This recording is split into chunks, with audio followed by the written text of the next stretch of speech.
আমরা হলাম অলস প্রিয় বাঙালি। আমাদের পিছনে বা পেটে যতক্ষণ আগুন না লাগে আমরা প্রতিবাদের রাস্তায় নামি না। দেখলাম সন্দেশখালির মতো ঘটনা, যেরকমভাবে ইংরেজরা 200 বছর শাসন করেছিল এবং অত্যাচার করেছিল, সেটাই আরেকবার রিপিট দেখলাম। এরপর দেখলাম আরজি করের মতো কাণ্ড। এরপর দেখলাম 26,000 শিক্ষকের চাকরি বাতিল। এখানে মজার কথা হলো, সন্দেশখালি কিংবা আরজি করের মতো ঘটনায় এখানের মধ্যে 99.99% শিক্ষকের দেখা যায়নি। তারা কিন্তু তাদের বউ বাচ্চা এবং সংসার নিয়ে খুব হ্যাপি এবং ঘুমিয়েছিলেন। এরপর তাদের যখন চাকরি বাতিল করা হলো হাইকোর্ট এবং সুপ্রিম কোর্ট থেকে, তখন তারা কিন্তু রাস্তায় প্রতিবাদে নামলো এবং তারা সাধারণ মানুষকে ডাক দিলেন।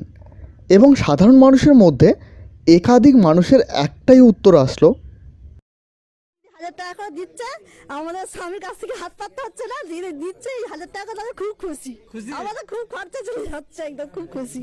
এই ভোটও খেলবে দিদি? হ্যাঁ, নিশ্চয়ই খেলবে, খেলা হবে, খেলা হবে।